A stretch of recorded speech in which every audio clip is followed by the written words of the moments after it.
KHOU 11 News at 10 starts now. We begin tonight with the latest on the oil spill in the Houston Ship Channel. It happened yesterday afternoon when a barge collided with a ship. That barge was carrying nearly 1 million gallons of marine fuel oil, and one of the tanks sprung a leak. All of the remaining oil was removed from the damaged barge, and crews moved quickly to get the vessel out of the ship channel. Coast Guard investigators tell us that 24 vessels are working to clean up 168,000 gallons of oil. Oil residue has been spotted as far out as 12 miles into the Gulf of Mexico. It is already causing problems for the local economy and the wildlife around the Galveston Bay area. And we begin our team coverage tonight with Malini Basu at the Texas City Dike. Malini. Well, that's right, guys. Let me set the scene for you. This is all happening about 4 miles away from where we are. Investigators are trying to figure out who is at fault and how did all of this happen. But investigators say we have to first clean up the mess before we go further. It's oil remnants like this one on the shoreline officials are asking you to stay away from. Dozens of crews have been working around the clock trying to clean up sticky oil that spilled into the Galveston Bay. This barge was carrying 1 million gallons of marine fuel when it collided with cargo ship Summer Wind on Saturday afternoon. There were 6 people on board.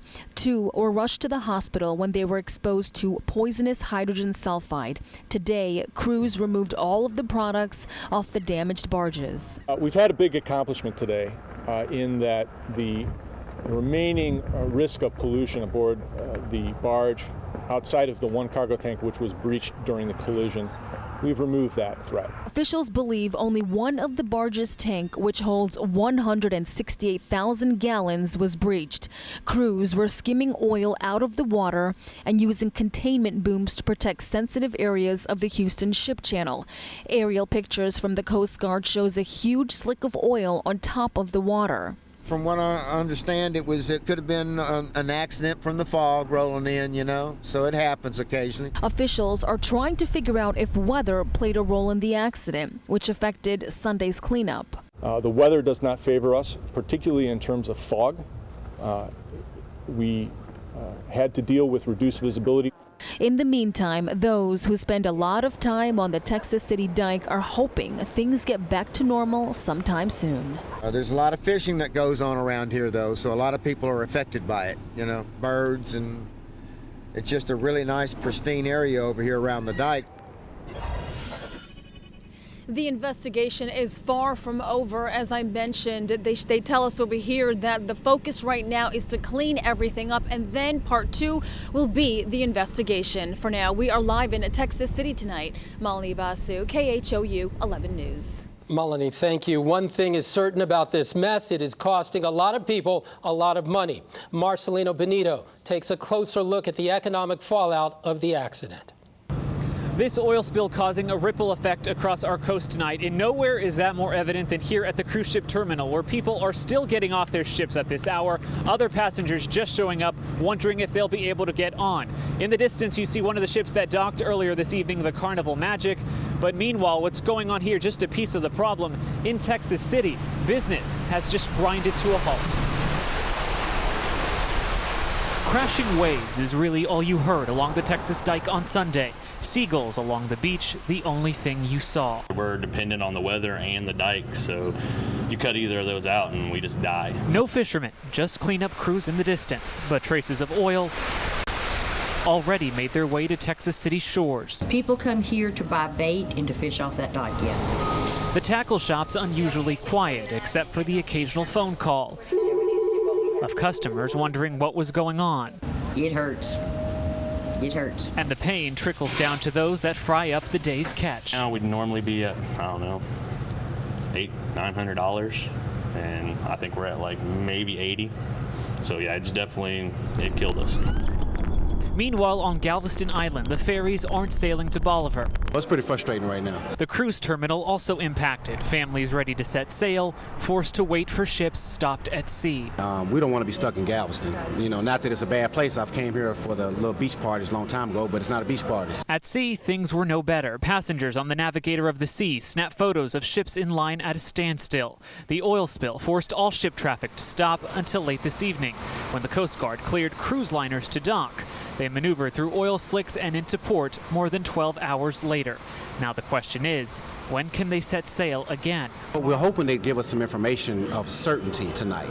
But at this point, nothing's certain, both for cruisers and the Texas City businesses praying for a quick cleanup. Considering how much spilled, and I mean, you can't really tell what the ocean's going to do, so just gotta sit back and hope for the best.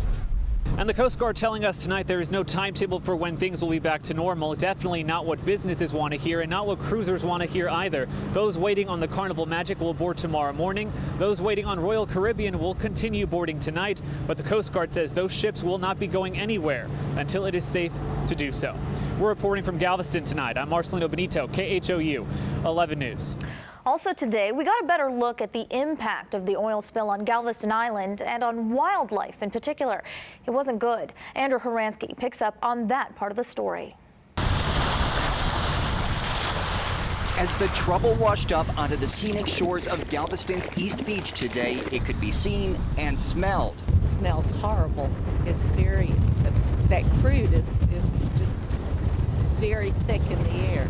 It was so bad, fishermen were kept from fishing in spots as others stood in disbelief. It breaks your heart. This is home, and one of the things we value here is not just the tourism, but the sand, the beach, the nature. Even those who lived here their entire lives said they had never seen anything quite like it. And many say their worry now is the wildlife. No one can say exactly how much oil washed up here, but one thing is clear, it could not come at a worse time for birds. It is the height of migration season, and experts say the shorebird population has doubled to nearly 120,000. Helen Drummond is the executive director of Houston's Audubon Society and said the impact will be felt for decades if oil seeps into the sand and ultimately the food chain. We want there to be a healthy and productive place for them to come feed and rest, and having oil on the shoreline is not a healthy, productive place. Which is why the effort is underway to try to contain it. About 35,000 feet of boom has been deployed, and it includes East Beach. But this is only a fraction of the damage. Oil is getting through. And with the wind and the waves only making matters worse, the ultimate impact on the environment may still be a guess at best. Andrew Horansky, KHOU 11 News. For the latest on how far the slick has spread and the efforts to clean it up, visit our website, khou.com. Yeah, we will also have more on where things stand coming up tomorrow morning, starting at 4:30 a.m. with KHOU 11's Morning Crew.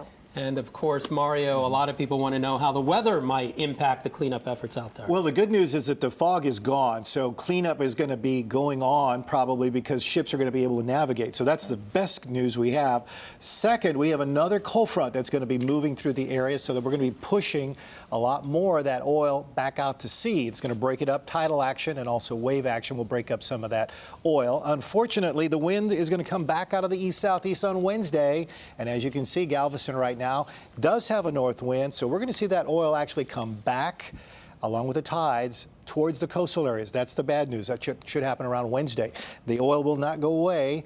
There is rain also working in conjunction with the tidal action that'll help break up some of that oil. Natural water, of course, falling in the ocean there. And it is cool, so things are really working out for anybody that's cleaning up out there. North winds continue to blow. Here's our forecast through the evening. We'll be back to show you, yes, the possibility of more rainfall coming back to the Houston area on your Monday. We'll tell you exactly when, go over the timeline for all that coming up in a moment. Glad to know the weather is going to be on their side from here on out. Yeah, for a while. All right, thanks, Mario. Coming up, a wedding celebration for Houston Mayor Anise Parker and the latest on her efforts to extend benefits to same-sex couples. Plus, a horrific crime under investigation. A pregnant woman brutally killed during a break-in at a gentleman's club. And later, she looks pregnant and by all accounts thought she was pregnant. A bizarre case of something called a phantom pregnancy. Police are trying to figure out who murdered a pregnant woman inside a Southwest Houston strip club. They believe the woman who worked as a cleaning lady there was killed during a robbery. It happened yesterday afternoon at the Eclipse Gentlemen's Club on South Gessner near Bel Air. Police say the club was closed at the time, and when the woman's husband couldn't reach her, he called for help. The victim was found dead inside. She was 5 months pregnant. The decedent was surprised by the intruders, and no signs of her resisting, and that she was just beat up, and then we're still waiting to find out the manner of death, whether she was strangulated or was she beat to death. The suspect got away with more than $1,000 from the register. Still to come, the latest on the desperate search for survivors after a raging mudslide in Washington State. And we are taking you inside the special wedding reception for Mayor Anise Parker, and her wife. The mystery surrounding Flight 370 widened again today. A source tells CNN that military radar tracking shows the plane flew as low as 12,000 feet at some point before making a sharp turn and disappearing from radar. Also today, France said one of their satellites picked up echoes of possible debris nearly 600 miles north from where Australia and China spotted large floating objects. Once again, search crews have come up empty. 4 more jets from China and Japan have now joined the search. A federal appeals court suspended same-sex marriages in Michigan today. A lower court judge had recently struck down the state's same-sex marriage ban. Now, this ruling puts that decision on hold and brings a flood of same-sex weddings in Michigan to a halt, at least through Wednesday. Savannah Chavada caught up with a few of those couples who were able to tie the knot before that ruling came down. I now pronounce you married. I can't believe it. It's crazy. It all happened so fast. Gene Baker and Jen LaFrazie have been together for 6 years and never thought this day would come. We figured that Michigan would be one of the last states to legalize marriage. That's because in 2004, voters passed a proposal banning same-sex marriage in Michigan. But after the recent ruling, today they were able to sign the official papers. We've been together forever. We have 8 pets. We have a mortgage, and we don't want this to be a thing anymore. As Joe Bissell and Justin Maynard wed in front of family and friends, they too were filled with happiness that their 15-year relationship was recognized by the state. My love is no less valid than anybody else's. You know, it's just as real as a straight person's love. Unconscionable to have to wait so long to marry your partner. But the fact that they're able to marry now in the great state of Michigan is wonderful. Michigan Attorney General Bill Schuette filed an emergency request to freeze the ban, and this evening the appeals court put a halt to marriage licenses until at least Wednesday. The Catholic bishops also issued a statement after the ruling yesterday saying marriage is and can only ever be a unique relationship solely between one man and one woman, regardless of the decision of a judge or future electoral vote. Even though the stay is now in effect, more than 50 couples in Ingham County tied the knot today. Amazing. I'm speechless. I can't believe that we just did what we just did. Houston Mayor Anise Parker is celebrating her own recent wedding to her partner, Kathy Hubbard. We talked to the newlyweds about their special day. But family, friends, and political supporters couldn't go without celebrating the marriage of Mayor Anise Parker and longtime partner Kathy Hubbard in Houston. So the couple hosted a reception at the Corinthian. We started with a couple of friends saying, but we want to do something for you, and we said fine, and they said a small gathering, and the small gathering just kept growing and growing. The couple had been together for more than 2 decades before making it official in Palm Springs. I am just so touched to see so many people supporting us, and people who believe in live and let live. And the mayor is working to offer benefits to the spouses of legally married city employees, regardless of sexual orientation.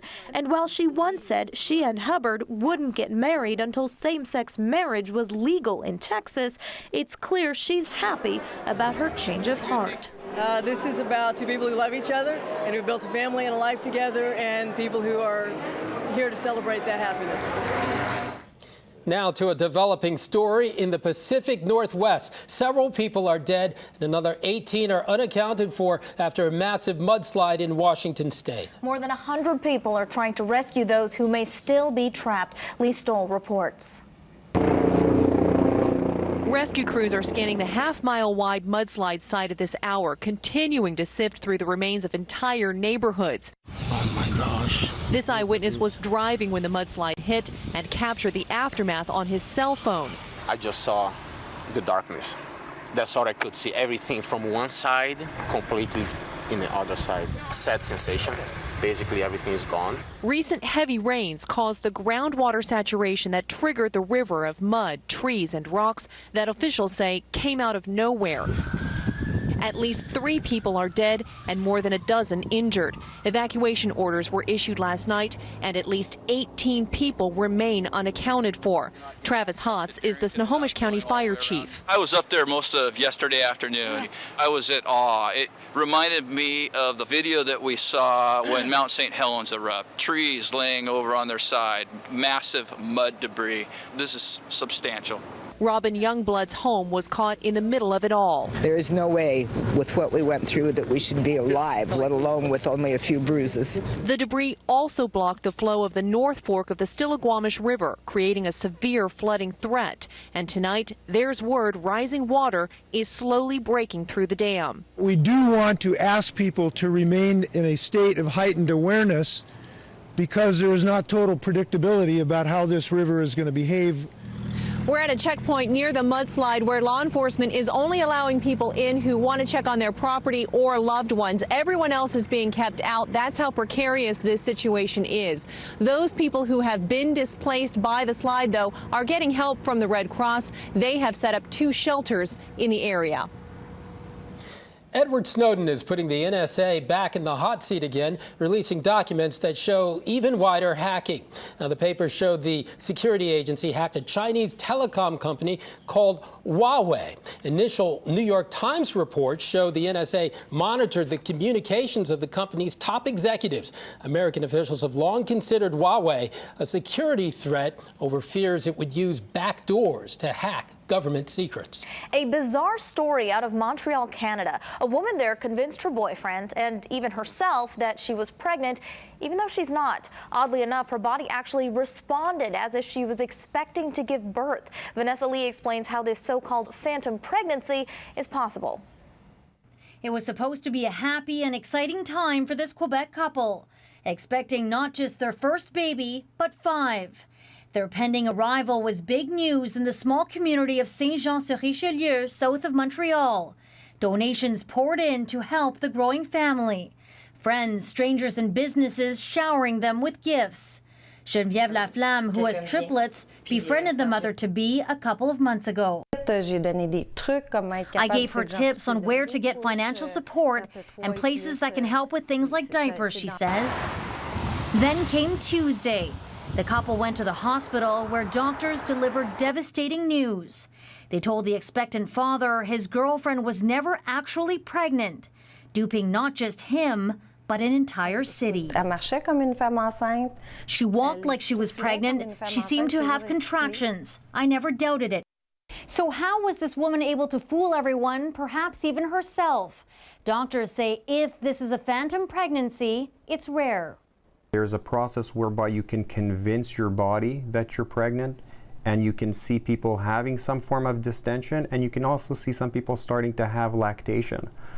As the woman receives psychiatric care, her heartbroken boyfriend is returning all of the presents for the babies he couldn't wait to meet. At least 3 more people have been killed in Venezuela over the weekend as supporters and opponents of President Nicolas Maduro took to the streets in rival marches. Now, one man was killed yesterday when a suspected group of hardline government supporters began shooting at anti-Maduro activists. Another protester was shot and killed by an angry driver. More than 30 people have been killed and over 300 others injured in more than 6 weeks of student-led protests against the government. Riot police moved in to break up a massive protest in the heart of Madrid, Spain this weekend. Officers have been using stun grenades to try to move tens of thousands of demonstrators from the heart of the city. Saturday's demonstration for dignity was an attempt to force the government to end its mandated austerity program and help the poor. Spain's unemployment rate stands at 26%. Several local families are calling on Homeland Security to investigate what some call inhumane conditions at a local detention center.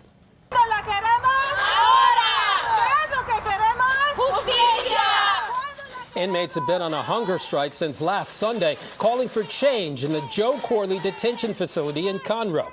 They say immigration and customs officials have deported 15 strikers and kept others in horrible conditions. These three, they're in isolation. When we're not visiting or the consulate's not there, they're tied at the wrists, tied at the ankles, and when not sleeping, chained to the bed. A similar strike is going on at another ICE facility in Tacoma, Washington. The facility in Conroe and the one in Washington are both owned by the same company. All right, the 2014 Houston Rodeo comes to a close with a big-time country performance. Where the wind blows, baby, you can bet I'll be riding out of it, holding on to my dear life just like I always did. Earlier tonight, the Zac Brown Band helped bring down the house. The Grammy-winning band from Georgia brought their Soul of the South to Reliant for the 4th straight year. 21 great performers brought huge crowds into the main stage shows. And tonight, Rodeo Houston is now in the history books. And what a turnout. The rodeo hit a new attendance record, according to a post on the rodeo Twitter page. 1,377,000 folks took a trip down to Reliant to check out the food, the music, and of course, all the rodeo events and the livestock. Congratulations are in order for another big year. Always a fun time every single year. But you know what? People who went out to the last day of the rodeo probably brought an umbrella, maybe a rain jacket. Because, Mario, what's going on? Is winter coming back? You know, I'd like to take a little credit for that because, you know, the weather was really nice Thursday and Friday. You know, there's good and bad, but the weather was nice actually for the rodeo. We didn't have any massive rainstorms today. They got started late in the day. Rainfall totals were very, very light. We did not see any real big showers really till late in the afternoon and early in the evening. And even tonight, we have some lingering showers. You might see the glistening of those raindrops. There's one right there on our lens of our camera, our HD camera, looking right into downtown Houston. And it is much colder than yesterday. That might have kept some people away today. But what a way to finish for the rodeo. 40s and 50-degree temperatures by morning. We're in the mid-50s now around the city. And the humidity, of course, still high. Dew points are 50. But looks like we're getting drier and drier in time. We are going to see a few lingering showers during the day tomorrow, but not nearly as much rain as we've seen this evening around town. Right now, the numbers are all generally very uniform in the 50s underneath the clouds and underneath the showers in downtown Houston. We're now getting that light rain. 53 degrees in Spring, 60 on the island. There's a fresh resurgence of rainfall that came in late in the afternoon, and now we're getting one little band of rain that's moving right east of downtown through the heart of Harris County and moving into Chambers County as well, and moving into the Golden Triangle. As far as the rest of the day and the rest of the day tomorrow and rest of the evening, we are going to see a few more showers kind of late in the afternoon. You'll see that rain right about there, about 5 or 6 o'clock, right before rush hour gets started. Those are going to drift into the Gulf of Mexico. So I think we're going to miss the bulk of that. Notice clearing skies and sunny skies temporarily for on Tuesday before the next round of rain, along with a frontal boundary, arrives around the middle part of the week. So tonight's going to be chilly, a chilly rain falling in these areas to the north and west. 40-degree numbers in Huntsville and Navasota and the Woodlands if you live there and around Lake Conroe. The 40s there as well. Even Houston may dip down, at least in the suburbs, down to 49 briefly, while the coastal areas stay in the 50s with all the rain continuing tonight. Now, here's the rest of the state. You can see this clearing area around the Red River Valley as high pressure continues to bridge in from the north. I think we'll probably see that high pressure region force a lot of the clouds out of the way by Tuesday and bring us some sunny skies. That's what our forecast models are saying now. You can see that next little sliver of rain that comes in with along an upper level disturbance. That'll move out. This front will move in late Tuesday, so we're going to hold those winds out of the north, forcing more of that oil further and further offshore. That's a little bit of good news because right now we need that oil to move away from the shoreline. Here's the way things are shaping up on your 7-day forecast. There's more rain. If you didn't get any today for that garden, you've got a chance on Wednesday. And not done yet. You have a chance also on Thursday. As we get closer and closer to the weekend, spring comes alive. No, there's no rodeo to go to, but there's plenty to do. I'm sure my wife will find something for me to do out in the yard. Mid-70s Saturday and Sunday. The weather is fantastic in Houston during the month of spring. Enjoy it. It's going to be a beautiful week coming up. Okay? Thank you, Mario. With or without the rain. All right. Thanks, Mario. Houstonians, along with Man's Best Friend, gathered to raise money for the Houston Humane Society. Hundreds participated in the 33rd annual Canine Fun Run today at Sam Houston Park downtown. Dogs of all shapes and sizes joined their owners for a competitive run, a jog, or maybe just, a nice walk. Well, all the registration fees go toward the local Humane Society. A group of wounded warriors took over the streets today, cycling for a good cause. We caught up with the Ride to Recovery cyclists this morning as they left Navasota. Dozens of veterans rode all the way to College Station today, where they'll spend the night. The ride raises awareness for the wounded warriors recovering here at home. Participants say it helps veterans physically and mentally. Now, tomorrow, they'll travel 100 miles to Fort Worth. Coming up, a big celebration after a March Madness upset. The unlikely person who got a hero's welcome after that win. Dayton's win over Syracuse in one of the major upsets of the NCAA basketball tournament, so it's no wonder the students have been celebrating. But surprisingly, the university president actually got in on the action. That's right. After the team advanced to the Sweet 16, they picked up Dayton president Daniel Curran and crowd surfed him down the main street at the school. Looks like fun. At some point, police with riot gear had to be called in to break up the festivities. Well, right. As we all know, March Madness is in full swing. That's how excited I am. Yeah, we're going to body surf things over to our friend Bob Allen. All right, Rucks, Rika. Yeah. Here's what's going on tonight on KHOU11 Sports Extra. The Sports Mouth is here, and it's all about March Madness. Rockets back on a roll. The eternal question about the Texans' first draft pick and Matt Schaub's future, and a whole lot more on Sports Extra. That's right after this short break.